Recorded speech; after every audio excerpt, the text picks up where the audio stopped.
Boys, we've started our adventure already. Unfortunately, I can't include those ones because honestly they were worthless. But now I'm just trying to figure out what I'm doing on my Saturday morning here. We're taking the dash out, one, to assess why my ground connection is terrible for the radio. Radio's not been working.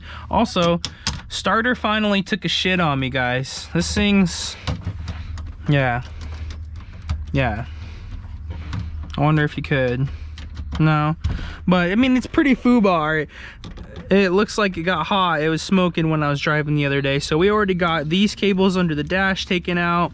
We're already taking the dash out, so we're gonna be able to hit the brads. I don't know if you can see them on the top here, but you gotta hit those brads like a punch.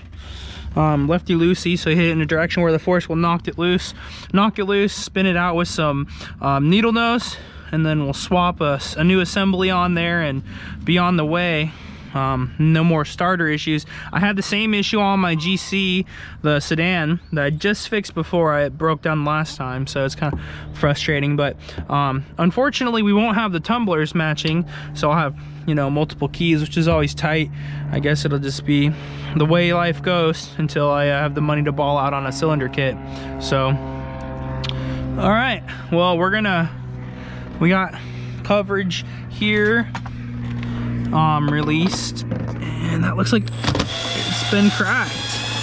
I'm pretty sure. Yeah, nice crack. Sweet. Anyways, moving forward, we're gonna get this dash out and uninstall this assembly, and you'll be able to see how that goes. Hopefully it'll help you if you ever have an issue where your car is turning over but it won't stay on and you don't hear fuel pump. Well, you hear fuel pump for a second, or I don't know, it's kind of weird. It's intermittent with this guy. We're still in the thick of it. Got the dash out. Now we're gonna start smacking on this setup. I can find my punch.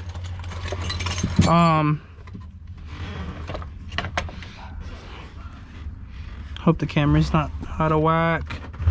You can see these, they don't have a head on them. You can't hit them loose. We want to break them free, so in order to do that, we're gonna have to hit it in a direction that the force will turn the brad. So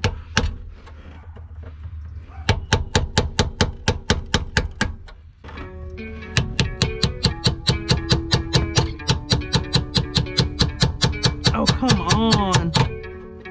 Oh, it is broke free. I hate nashi.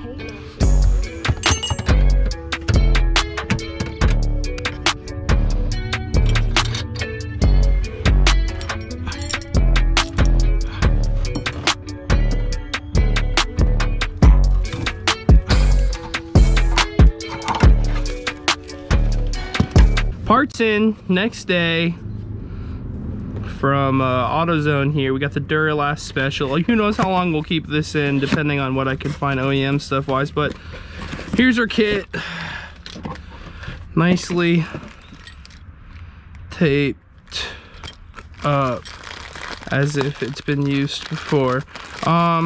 Normally people will say to like resolder one of these wires, but because of all the solder hanging off of that and it got hot and got a lot of play in the actual tumbler, we're just getting rid of that one and moving to a new assembly. So you also notice that there's a certain way it goes on. This has to go a certain way. There's a hole in the column. I can't really show it, but you'll get it. That it only needs to go one way. You got your keys, your spare keys. So by the looks of my spare key, it's probably, this is already a new Chinese one that we've put in. Yeah, look at that thick solder. They just clumped it on there. All right, and then your cables should match. Make sure those are matched before you even install it. So you look, and you can see where those are pinned out. It looks good. Also looks good. So now it's just a matter of orientation. So we know how we took it off, came on this side, which would be like the most standard.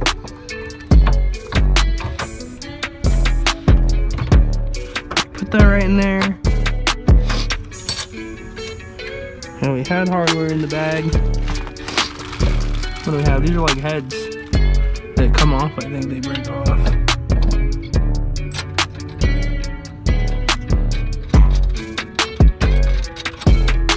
Yeah, I'm pretty sure they break off at a certain torque.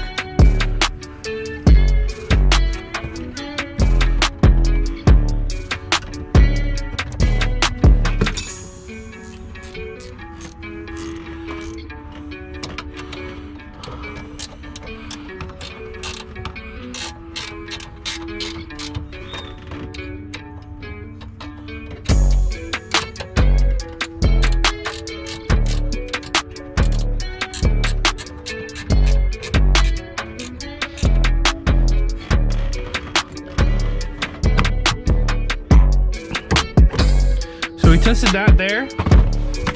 No, it's good. Now we can send it home on these things. These should snap right off. Oh, yeah. Yeah. Okay, cool. I was like, that looks like shit. I'll get her. Now, one guy recommends to get like hardware for this portion, but these are meant to come off on purpose, so that it's like anti-theft proof. So you'll have to have like a punch or a flathead to knock those loose. Those keys, this is the double ignition install.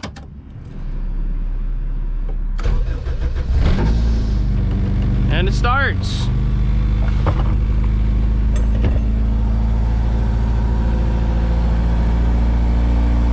Granted, I'll have to find the home for how or where. It goes something like that. It goes somewhere, but I'm going to the store and I don't have time for this shit. So, thanks for watching this quick one here. We got the radio working back in? Yes. Alright. So, it was definitely a ground issue in the dash that we had to take care of. And now that that's taken care of, and we got the ignition taken care of, we got definitely headway on the dash here. I mean, we already had it running and everything, but that ground cable is important. You can save your old brads and get different hardware if you prefer, but I just like having the brads. It's harder to get off if there's a thief in the area. But that's all that one, guys. Thanks for sticking around and enjoying that quick one. Make sure to like, subscribe if you had a good time.